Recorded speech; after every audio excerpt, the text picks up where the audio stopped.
কোথায় গেল সংসদেতে মমতাজের গান, কোথায় গেল হযরত বল।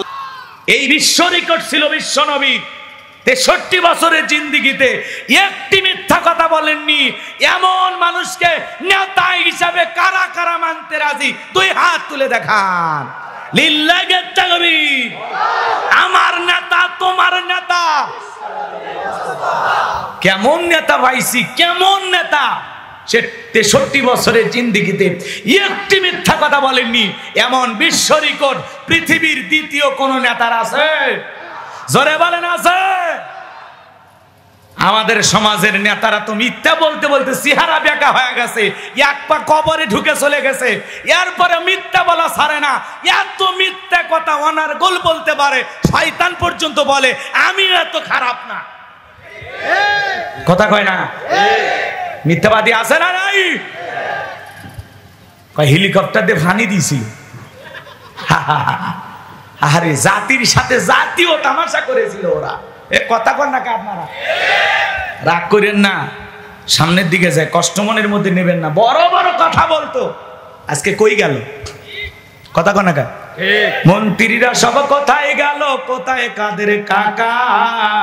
ওদের সারা দেশটা বড় লাগে ফাঁকা ফাঁকা। না না বলবো না, কষ্ট হচ্ছে। তাহলে একটু জোরে বলে লিল্লাহি তাকবীর। মন্ত্রীরা সব কোথায় গেল? কোথায় কাদের কাকা? ওদের সারা দেশটা বড় লাগে ফাঁকা ফাঁকা। আইন মন্ত্রী আটকে গেল আইনেরই ফাঁকে, দাড়ি সারা দরবেশটারে ভণ্ড ভণ্ড লাগে। কি কষ্ট পাচ্ছেন? আইন মন্ত্রী আটকে গেল আইনেরই ফাঁকে, দাড়ি সারা দরবেশটারে ভণ্ড ভণ্ড লাগে। শুনেছি কত নেতা নেত্রী হয়েছে ভাই গ্রেপ্তার, শুনেছি ভাই কত নেতা নেত্রী খাইতেছে ভাই ডান্ডা, কালামানিকের সিলেটবাসী ফাটিয়েছে ভাই আন্ডা। পলকেরও ঝলক গেল, পলকেরও ঝলক গেল, থামিয়ে নেটের চাকা, ওদের সারা দেশটা বড় লাগে ফাঁকা ফাঁকা। কোথায় গেল সংসদেতে মমতাজের গান, কোথায় গেল হযরত বলা শামীম ওসমান? না থাক, কষ্ট পাচ্ছে না। এই সমাজে এগুলো আছে না নাই? আমরা শুনতেছিলাম যে শামীম ওসমানের বাসায় নাকি ভারত থেকে দুবাই থেকে, মানে ভারত থেকে দুবাইয়ের পথে। আবার শুনতেছি নাকি ওখানেও জায়গা হচ্ছে না। আরে খুব মায়া লাগে, আসেন আপনি আবার আসেন। এ কথা কয় না কে? এভাবে আর কত ঘুরবে, তাই না? চিন্তা করেন, চিন্তা করেন। মানুষ মানুষ হওয়া লাগবে, মানুষ। কথা বলেন না কেন? ক্ষমতাকে আল্লাহ তাআলার আমানত নিয়ামত মনে করা লাগবে। জনগণের কল্যাণে, মানুষের কল্যাণে, এদেশের মানুষের জন্য যদি আপনি কিছু করেন, দেশের মানুষ বুক দিয়ে আগলায় রাখবে। কথা বলেন ঠিক কি না? খারাপ লাগে তো। এদেশে তার বাবার বাড়ি, স্বামীর বাড়ি ভারতে আছে, ওই দেশে জায়গা হচ্ছে না, দুবাই চলে যাচ্ছে। দুবাইও আবার যতটুকু আমি এখন মিডিয়াতে ওইভাবে ফলাফল প্রচার হয়নি, আমরা যতটুকু শুনতে পারলাম ওখানেও তিনি ঢুকতে পারতেছেন না। বিশ্বের বিভিন্ন দেশে তাকে পাঠানোর জন্য ভারত সরকার অনেক চেষ্টা করতেছেন, কিন্তু হচ্ছে না। কথা বলেন না কেন? এজন্য মাঝে মাঝে বলতেছেন সুযোগ পাইলে চট করে ঢুকবো। আসেন আসেন, কথা কন ঠিক কি না? আসেন, আপনি আসবেন না কেন? এদেশের নাগরিক আপনি, আছেন। পরেরটা পরে বোঝা যাবে নাকি? কন আসেন, আপাতত আসেন। এই পরে ভয় দেখালে হবে, বোঝেন। এখন আদর করে ডাকতে হবে। আসুক, ওনারা আসবে না কেন? আসুন, যারা যারা গেছে সবাই চলে আসুক নাকি? কহা কিন্তু বিশ্বাস করেন, আমার কারো দেখতে মন চায় না, তবে একটা মানুষের জন্য আমার খুব দেখার ইচ্ছা, সেটা কাদের সাহেবকে। এই বেচারাটা আছে কোথায়? আমি খবরটা পাইতেছি। রাগ করতেছেন? স্মার্ট বাংলাদেশ বলতে পড়ে যাইতো কি পালাবো না,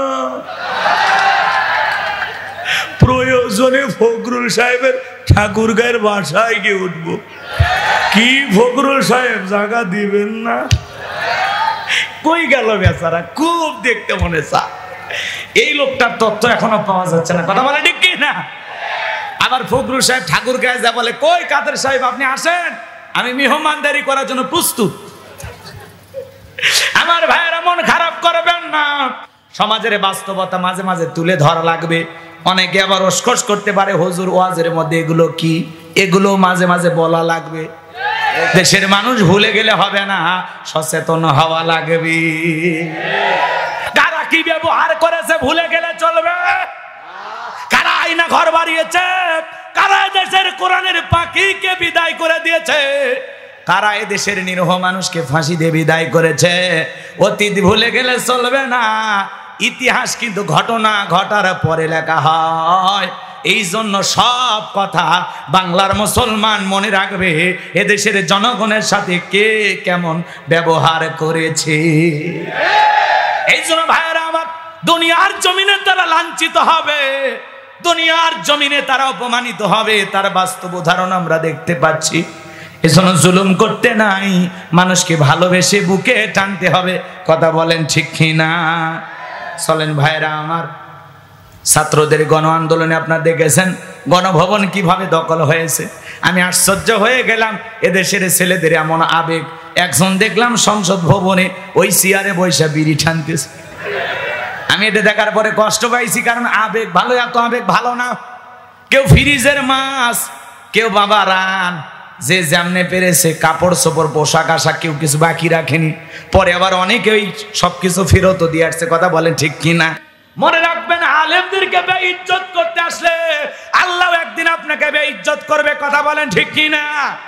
এই জন্য আমাদের প্রিয় ভাই হযরত মাওলানা সাদিকুর রহমান আজহারীর মাহফিলে যারা বাধা দিয়েছে, আল্লাহ যেন তাদেরকে হেদায়েত দান করেন। জোরে বলেন আমিন। আরেকটু জোরে বলেন আমিন। আমার ভাইরা কি যেন বলতে চাচ্ছিলাম, মনে হয় ভুলে গেছেন। আরো জোরে বলেন, কি বলছিলাম? আপনার আমার নবীর সম্মান মর্যাদা কত জানেন? যেই নবী জমিনে পথ চললে আসমানের মেঘ এসে ছায়া প্রদান করত, যেই নবীর চেহারার উপরে মশা মাছি পরা হারা, যেই নবীর চেহারার দিকে তাকাইলে ক্ষুধা নিবারণ হয়ে যাইত। মক্কা নগরীর একজন মহিলা, তার স্বামী মারা গেছে, 3টা সন্তান রেখে কয়েকটা দিন তারা অনাহারে সময় পার করতেছে। বড় ছেলেটা ডেকে বলে, মা কয়েকদিন হলো বাবা মারা গেছে, দুনিয়ার কেউ তো আমাদের খোঁজ নিতে আসলো না। মা, এতিম নবীর এতিমের দরদ এতিম নবী সারা দুনিয়ার কেউ বুঝবে না। ও মা, কালেমা পড়ে মুসলমান হই আর না হই, চলো না মা একবার নিজেদের দুঃখের কথা রসুলের কাছে যা বলে আসি। মা, সন্তানদের অনুরোধে মা বিশ্বনবীর দরবারে চলে আসলেন। 2টা ভাই রসুলের চেহারার দিকে তাকাইয়া বড় ভাই ছোট ভাইকে ডেকে বলে, ভাই এ কেমন মানুষের চেহারার দিকে তাকাইলাম, যার চেহারার দিকে তাকাইয়া আমার পেটের ক্ষুধা নিবারণ হয়ে গেছে। মনে হয় এই মাত্র পেট ভরে কি যেন খাইলাম। ছোট ভাই ডেকে বলে, বড় ভাই আমারও তো একই অবস্থা, এ কেমন মানুষের চেহারার দিকে তাকাইলাম গো, যার চেহারার দিকে তাকাইয়া আমার পেটের ক্ষুধাও চলে গেছে। এই জন্য অনেক গরিব সাহাবী ছিল, ঘরে খাবার ছিল না, নবীজির চেহারার দিকে তাকাইয়া তারা পেটের ক্ষুধার কথা ভুলে থাকতেন। আল্লাহু আকবার। কেমন নবী পাইছি জানেন? যে নবী আসমানের চাঁদের দিকে ইশারা করলে চাঁদ 2 টুকরো হয়ে যায়, জমিনে পা তুললে মাওলা পাকের আরশে আজিমে পৌঁছে যায়। নবীজির শরীর মোবারক ঘেমে গেলে আম্মা জানেরা সেই ঘামগুলো সংগ্রহ করে শিশির ভিতরে জমা রাখতেন। রসুলের দিকের ঘাম মিসকম্বারের চাইতে বেশি সুগন্ধি ছড়াইতো। আমার ভাইয়েরা, সেই নবীর কাছে হযরত বেলাল কথা মনে আছে না নাই? গভীর মনোযোগ দিয়ে শুনবেন বাজানবো আমার। হযরত বেলাল ডেকে বলে, নবী আপনি কালেমার দাওয়াত দেন, ইসলামের প্রচার প্রসার করেন, দয়া করে আমার একটু কালেমা পড়ে মুসলমান বানায় দেন। বিশ্বনবী হযরত বেলালকে পড়ায় দিলেন, লা ইলাহা ইল্লাল্লাহু মুহাম্মাদুর রাসূলুল্লাহ সাল্লাল্লাহু আলাইহি ওয়াসাল্লাম। কষ্ট হচ্ছে আপনাদের? আমার ভাইয়েরা গভীর মনোযোগ দিয়ে শুনবেন যে কথা বলতে চাচ্ছিলাম। হযরতে বেলাল কালেমা পড়ে মুসলমান হয়ে গেল। আমার নবী ডেকে বলে, বেলাল ইসলামের অবস্থা কোনো ভালো না, কালেমা পড়েছো আপাতত প্রকাশ করা যাবে না। আপনারাই বলেন তো ইসলামের অবস্থা কি সব সময় ভালো থাকে? আরো জোরে বলেন ভালো থাকে? আজও তামাম পৃথিবীর দিকে তাকায় দেখেন, ওই জালেমদের টার্গেট ইসলাম আর মুসলমান। এ কথা বলেন না কেন? ওই জালেমদের টার্গেট ইসলাম আর মুসলমান। কথা বলে ঠিক কিনা? বাংলাদেশের অনেক বড় একটা কোম্পানি আছে, আরএফএল কোম্পানি, নাম শোনেন নাই? সেখানে একজন ভাই চাকরি করত। সে আফসোস করে সংবাদ সম্মেলনে গতকালকের 2-3 দিন আগের একটি ঘটনা, সে বলতেছে প্রত্যেকটা মিটিং যখন অফিস থেকে আয়োজন করা হয় ঠিক নামাজের সময় আমরা আমাদের স্যার যিনি ছিল তার কাছে অনুরোধ করেছিলাম যে স্যার, মিটিংটা যদি নামাজ ছাড়া অন্য সময় করা যায় তাহলে আমাদের সলাতের সমস্যা হয় না।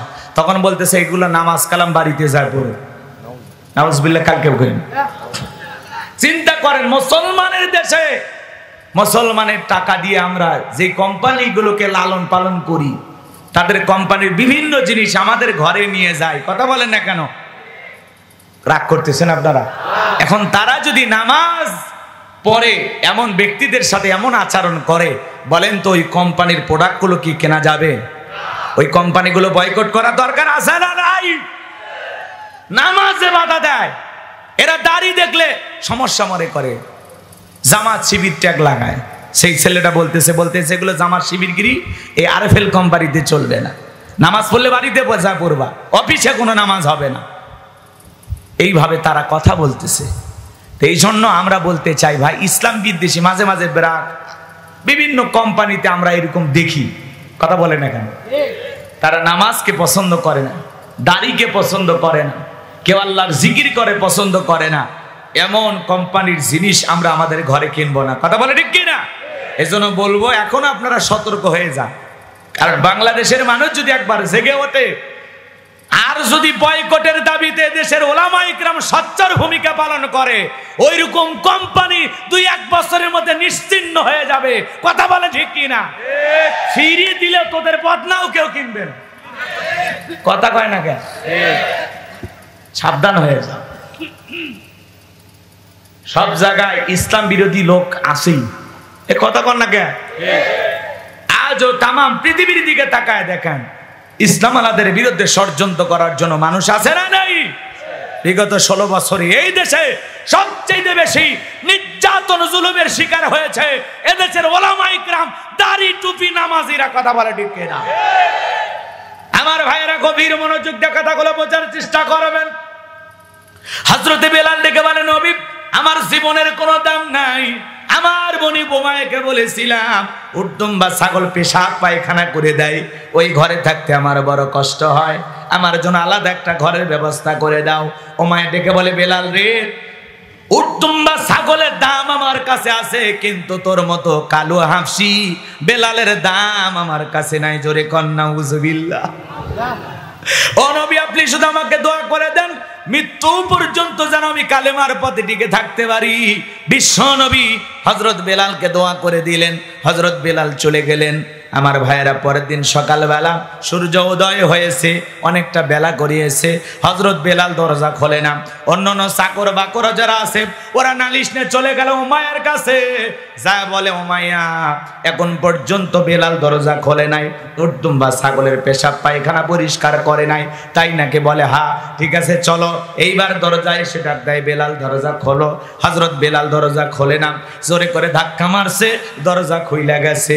ওই এইবার খেয়াল করেন বাজান গো আমার, উমাইয়া তাকায় দেখে যেই রাত্রিতে হযরত বেলাল কালেমা পড়ে মুসলমান হয়েছে, ওই রাত্রিতে একটা উর্দুম বা ছাগলের কাছে কোনো পেশাব পায়খানা দেখা যায় না। জোরে বলেন মারহাবা। এইবার উমাইয়া ডেকে বলে, চাকরের দল, বেলালের বিরুদ্ধে মিথ্যা অভিযোগ দাও। তোমরা যখন ঘুমাচ্ছিলে বেলাল তখন ময়লা আবর্জনা পরিষ্কার করেছে, তাকায় দেখো না একটা উর্দুম বা ছাগলের কাছে কোনো পেশাব পায়খানা নাই।